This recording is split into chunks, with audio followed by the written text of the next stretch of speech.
Welcome back to Sip and Talk. We are officially rolling. Good morning, good afternoon, or good evening to all you Sip and Talkers out there, whatever time zone you're tuning in from. Yes, welcome back, everyone. Good to be here. So, I was actually just looking at the backstage comments before we started recording, and wow. You guys are hardcore. I mean, the comments are just flooded with requests to talk more about the economy. Oh, totally. Which is honestly so funny to me because I was thinking, haven't we covered the economy to death? Right. Like, we went from inflation panics to recession fears all the way back to the recovery phase. I joked earlier that Sip and Talk is like basically turning into a 247 financial news network at this point. Yeah, I know. I might feel like we're just hitting the same old topics over and over, but and I say this seriously, the underlying variables are literally brand new right now. I mean, the S&P 500 just hit 7,400 points. Yeah, which is just insane. It is. If we had sat here 2 years ago and predicted 7,400, people would have called it, pure science fiction. But the reality is that today's global economy is completely, inextricably locked together with geopolitics.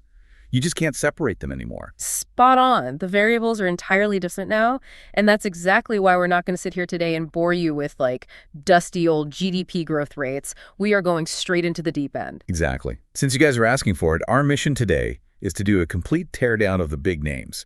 We are tracking down the true profit kings of the AI era. We'll look at the famous Tier 1 giants and those Tier 2 rising stars that are actually preparing to challenge the throne. Yeah, but before we can even get into that big names list, we really have to set the stage with what's happening literally right now. Today is May 12th, 2026, and the biggest geopolitical event of the year is currently unfolding. Trump is in Beijing. Yep. And if you want to understand where those tech companies are heading for the next 6 months, you have to look at the VIP list for that trip.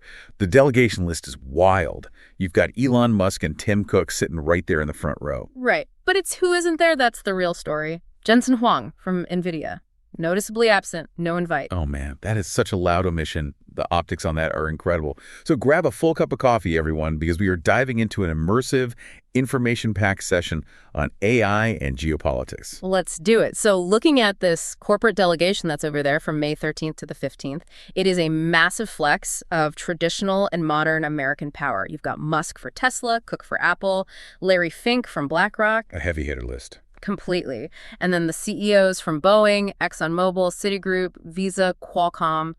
But like we said, leaving the CEO of the world's most critical AI hardware company off that list, that is a very deliberate signal to Beijing. It really is. It's basically flashing a giant neon sign that says, hey, U.S. export controls on high-end AI chips, they are absolute. Don't even ask for a relaxation. Exactly. It's the definitive end of the free trade era. We're now fully operating in what our sources are calling the managed trade era. The U.S. is actually pushing to establish a board of trade and a board of investment to handle this. Wait, a board of trade, so how does that actually work mechanically? Are they just sitting there manually separating critical industries from, non-critical ones? Pretty much. The idea is to strictly manage those boundaries. Consumer goods, regular EVs, financial services, those can cross borders. But anything touching foundational AI, quantum compute, advanced biotech, the gates are closed. And Trump is using that access to the U.S. market as incredible diplomatic leverage. Leverage for what exactly? Just trade deficits? No, way beyond that. The expectation right now is that he's demanding the release of political and religious figures. Specifically, Jimmy Lai and Pastor Ching-Ming, they're using corporate market access to directly force human rights concessions. Wow.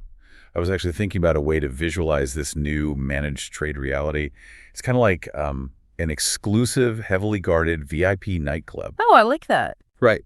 So the government is basically the bouncer standing at the velvet rope. They hold the guest list. And right now, Apple and Tesla are on the list, so they get to go in and party. But the government is telling the AI chip makers, you can't even stand in line. You're too critical. That is a perfect analogy. The era of the unguarded open door club is totally over. But, while the U.S. is aggressively redrawing its external boundaries and deciding who gets past that velvet rope, China isn't just sitting back. No, definitely not. They are undergoing a violently intense internal restructuring of their own power hierarchy right now, right ahead of their 15th five-year plan. Right. And really quick, just to put a pin in this for our listeners, we are impartially reporting on these political events based on our source material. The goal here is just to understand the mechanics of the global system.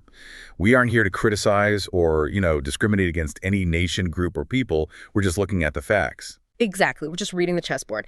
And the moves on this side of the board are staggering. In just the first quarter of 2026 alone, 56 provincial and ministerial level officials in China were disciplined. 56? Wait, in one quarter? In one quarter. That is 4 times the number from the same period last year.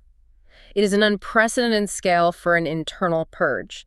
And the absolute shocker was the sentencing of 2 former defense ministers, Wei Fenghe and Li Shengfu. What did they get hit with? Death sentences with a 2-year reprieve. Oh, my God. Yeah. It essentially signals the total collapse of their military-industrial complex's inner circle. What this purge really did was expose massive technological fraud. That brings up this concept in the reading that I thought was just fascinating, this idea of structural corruption. Usually in the West, we view bribery as like an anomaly, right? The bug in the system. But this material suggests that taking bribes there is actually functioning as a mandatory pledge of allegiance. Yeah, it's a completely inverted way of looking at it. The logic is, if the leadership has dirt on absolutely everyone in the hierarchy, it ensures mutual destruction if anyone tries to step out of line. You are forced into corruption so that your loyalty is guaranteed. It's basically an extreme political survival game. It really reminds me of the old stack ranking system in Silicon Valley, where you fire the bottom 10% every year to keep everyone terrified and productive. Oh, totally. But this makes me wonder, is this structural corruption actually a deliberate feature of their system to ensure absolute loyalty rather than just a bug? It absolutely functions as a feature for political control. But as we're seeing with this purge, when you prioritize political loyalty over actual engineering competence, you end up with fake progress and technological fraud. You can't fake an advanced weapons system or a next-gen microchip. Which is the perfect pivot, actually. Because just as that geopolitical landscape is demanding absolute loyalty, the U.S. stock market is showing absolute, unquestioning loyalty to AI right now. It really is. And before we get into the names, another quick disclaimer for you guys listening. We are not investment advisors, obviously. We are just discussing these companies purely for data analysis and market observation. Keep your money in pockets, folks. But let's look at what the market is actually doing. The S&P 500 is sky high. But the interesting data point is the Russell 2000. It tracks small caps, and it is surging right now up 15%. That indicates a real physical manufacturing recovery, not just software hype. Right, and combine that with the fact that capital expenditures, CapEx, for big tech is up 12%. That is real money being spent on physical infrastructure. We are seeing a massive evolution in what defines an AI winner today. It's not just about who creates the tech anymore, it's about who actually applies it. Let's break down that Tier 1 creators list first. These are the giants. Obviously, you have NVIDIA, TSMC, Broadcom, ASML. But the name that really caught my eye in this Tier 1 group is Micron. Oh, Micron is such a fascinating case right now. Right. Because memory chips, historically, were the ultimate cyclical stock trap. You'd buy them, the market would glut, and you'd lose your shirt. Why are they suddenly a foundational AI pillar? 2 words, high bandwidth memory, or HBM. This specific tech broke them out of that cyclical trap. Essentially, standard memory couldn't feed data to NVIDIA's GPUs fast enough. HBM stacks the memory vertically, allowing massive amounts of data to flow instantly. Without HBM, the AI revolution literally hits a brick wall. Wow, so they went from being a commodity to a hard bottleneck. Right. And then alongside them, you have the cloud giants, Amazon, Alphabet, Oracle, who are basically buying all this hardware. But I want to talk about the Tier 2 list, the beneficiaries. Yeah, this is where it gets really interesting for the market. You've got ARM, obviously, providing architecture. SanDisk is crushing it. They just secured $42 billion in contracts. But the infrastructure players are the real hidden gems here. Yes, this is my favorite part. Companies like Vertiv, they handle critical infrastructure and cooling. I call this the electricity and cooling tax. That is exactly what it is. Because think about it. You can buy 50,000 NVIDIA GPUs, but if you don't have massive industrial-scale liquid cooling, those GPUs are just going to melt into very expensive paperweights. Vertiv is the invisible profit king because they collect a tax on every single AI data center built. Without cooling, the whole thing burns down, literally. And once you move past that physical layer into the software layer, the ultimate Tier 2 beneficiary right now is Salesforce. Their new Agentforce platform is just wild. It is. Agentforce is currently managing 3 million customer service chats. And they've dropped ticket volumes by 8%. Which is a huge cost saving. Massive. But the real kicker is the human labor replacement. They've actually reduced their own support staff from 9,000 down to 5,000 people. AI is proving its profitability in real applied use cases, which explains why the Cerebra's IPO was just 20 times oversubscribed. The market is ravenous. Ravenous is the word. But let's look at how the absolute biggest players are trying to capture that value. I want to look at the ultimate AI showdown happening right now between Microsoft and Meta. They're taking completely opposite approaches to this gold rush. It is such a stark contrast. Microsoft has gone all in on the closed source, heavy CapEx model. Right. They are partnered with OpenAI, the models are locked down, and they're integrating it into everything. But their burden is insane. Despite bringing in huge AI revenue, their profit margins are getting squeezed so hard by this $50 billion capital expenditure they have to spend to build these data centers. This is like a tax collection model, right? They are forcing this AI into their Office enterprise subscriptions, taxing corporate America to use it. But it reminds me of a wealthy landlord who is just drowning in a massive mortgage for a high-end apartment. Exactly. Like, sure, you are collecting steady rent from all your enterprise users every month, but the interest on that $50 billion data center mortgage is just crushing you. Yeah, the cost of compute is eating them alive.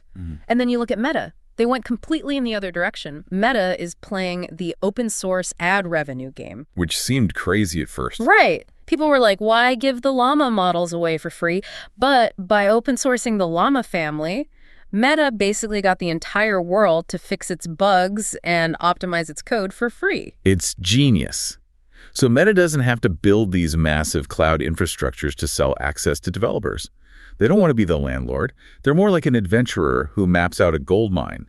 And instead of selling the maps, they just hand them out for free. Yep, because they know they can monetize the outcome. Exactly. They let everyone use the map, but they capture and monetize all the foot traffic. They take that highly optimized AI, use it internally, and just violently increase the precision of their ad targeting.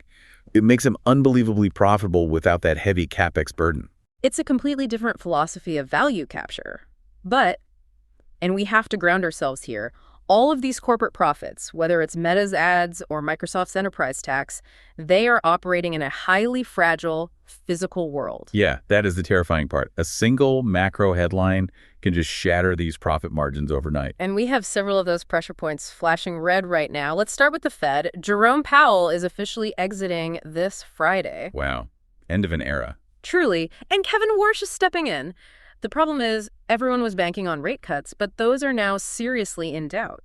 Inflation is proving to be incredibly sticky. And it's sticky because the physical world is in turmoil. Look at the Strait of Hormuz. We have an active blockade by Iran, and Trump just said the ceasefire is, quote, on life support. Which is terrifying for the energy markets. Oil is sitting at $100 a barrel right now, but the projections show that if this breaks down, it could easily spike to $250. If oil hits $250, it breaks everything.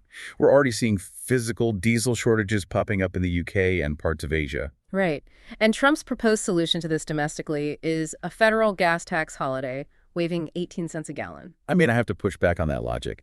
If oil is threatening to hit $250 a barrel, waiving 18 cents a gallon is like putting a tiny Band-Aid on a bursting geyser. Yeah. It's performative. It doesn't fix the underlying physical supply chain. Mathematically, you're right. It's a drop in the bucket. And it's not just the Middle East. That instability is creating massive anxiety in Taiwan right now. Oh, because they're worried about becoming a bargaining chip. Exactly. The fear in Taipei is that the U.S. might leverage its support for Taiwan to get China to rein in Iran and secure a Middle East peace deal.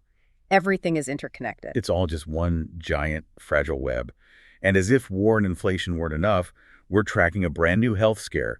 There's a new hantavirus outbreak that just hit a major cruise ship. Which nobody wants to hear. Yeah. But the fascinating tech angle there is that Moderna is already rushing an mRNA vaccine for it. The speed of that platform is incredible, but it just adds to this global baseline of anxiety. Yeah, the anxiety is palpable. And underneath all of this, the sources highlight warnings from historians about the erosion of democratic institutions in the U.S. When the foundational rules are shaky, it creates a risk premium that affects everything. Oh, absolutely. Capital hates instability. All right, we just threw a mountain of hard geopolitical and financial data at you today. But honestly, as we wrap up here, we want to make it clear the goal of Sip and Talk is not to tell you what stocks to buy or to try and predict the future. Definitely not. Think of all these facts and data points as the background canvas and your own independent thinking as the paintbrush. I love that. In an era that is just exploding with AI-generated noise and hot takes, your ability to think critically is far more valuable than any insider information. That's our whole mission here. We want to crack open the facts and give you the coordinates to help navigate this really turbulent world. So, here's a final provocative thought for you to mull over. We talked about Vertiv and the cooling tax being an invisible profit engine. But as power grids max out everywhere, who are the companies that will profit from redesigning how we transmit that electricity? Did we miss any invisible profit kings in our breakdown today? Let us know down in the comments. Yes, please do. We love reading your theories. Just remember to stay rational and stay curious. That's how you navigate the noise. And if you enjoyed this deep dive, please make sure to subscribe to the Sip and Talk podcast. Absolutely. Subscribe, leave a comment. And hey, before we go, I have to enthusiastically plug our old friend Mickey's YouTube channel, Mickey to Life. Oh my gosh. You guys must go watch his hilarious new Fukuoka and Kumamoto observation diary vlog. It is literally the perfect palate cleanser after spending the last 20 minutes talking about geopolitical purges and oil blockades. It really is. It's so funny and just full of great, normal human observations. Go check it out. All right, everyone, keep your eyes on the variables, and we will catch you next time. Bye, guys. Talk soon.